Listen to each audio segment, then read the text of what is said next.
ケニア遠征。皆様の温かいご支援のおかげもあり、今回はケニア、ナイロビで開催された大会に挑戦しました。荷造りしたり、予防接種を受けたりと出発のこの日までしっかり準備してきました。空港で一緒に行くコーチとクラブチームの先輩と合流します。そして3人で出発しました。成田空港からまずはドーハへ向かいます。ドーハのハマド国際空港は2021、2022年に世界最高空港に選ばれた中東の主要国際空港です。空港で食事をしていよいよケニアのナイロビに向かいます。そしてナイロビに到着です。クラクションの多さに驚きでした。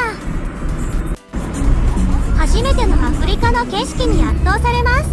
道路に牛もいます。アパートに到着です。3週間滞在のためホテルではなく自炊をして節約します。親子丼はうまくできたようです。めっちゃ美味しい。ナイロビのテニスコートに到着です。クレーコートでイレギュラーが多く線が見にくいので注意です。テニスコートではいろいろな国の選手と練習するなど積極的に交流しました。今回のケニア遠征は次の3大会出場します。昨年までの ITF ジュニアではシングルスは本戦では1勝しかできませんでした。今大会では全て本戦からの出場です。最初の大会はラウンドロビンリーグ戦です。リーグ戦はアメリカ、ケニア、モザンビークの選手と戦います。リーグ戦を1位で通過するとトーナメントでベスト8が確定します。初戦からいきなり大接戦でした。4-6で1セット目を落としましたが、6-1で2セット目を取り、最終セットの10ポイントタイブレで18でなんとか勝利しました。翌日の2戦目はモザンビークの選手に勝利をしてアメリカの選手と全勝同士の対決となります。アメリカの選手とも大接戦です。6-2、5-7と1セットずつ取り、9-7で迎えたマッチポイントです。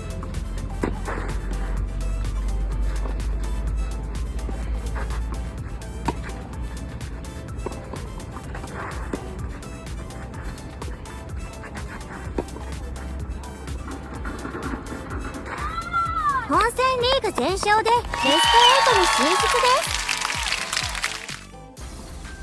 す。これでリーグ戦全勝です。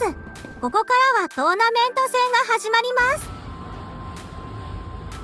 ベスト8の対決です。相手はジンバブエの選手です。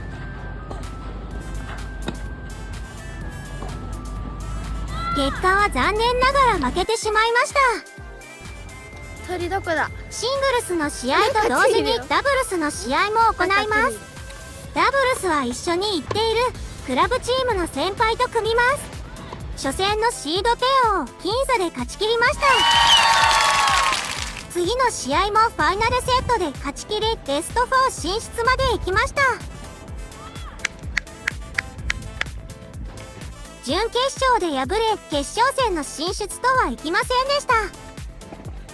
1週間で大会が終わりますので、すぐに2週目の大会が始まります。シングルスはトーナメント形式で行われ、初戦敗退でベスト32という結果でした。ダブルスは再びベスト4でした。特に印象的だったのはダブルス準決勝です。2-6、6-6のタイブリ6-6の場面で日没により翌日に延期となりました。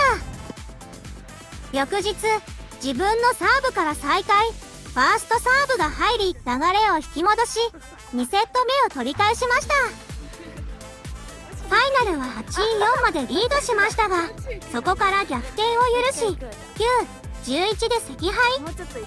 勝ち切る難しさを痛感した試合でした。3週目は格上選手が多く出場する計60に挑戦しました。シングルスはベスト16、ダブルスはベスト4という結果でした。この大会は韓国の選手とダブルスを組みました。一番の印象に残った試合はダブルス準々決勝 3-6、6-6 のタイブレーク 4-6 からマッチポイントを何度もしのいで 8-6 でセットを取り切り、ファイナル10号で大逆転勝利。3週間大会を続けてこのような結果となりました。鳥の大会期間中はテニス以外でも様々な出来事がありました。ひったくりと遭遇、3回の停電、荒い運転、マサイ族など、また詳細は別でお届けします。日本では経験しないような環境での生活でした。それでもコートに立てば試合は待ってくれません。そのような状況の中でプレーできたこと自体が大きな経験となりました。今回の遠征を通して勝ちきれなかった試合、守りきれなかったリード、そして逆転できた試合、その全てが成長の材料になっています。今回ケニアという環境で3大会を戦い抜けたのは皆様のご支援があったからこそです。ご支援いただきました皆様、本当にありがとうございました。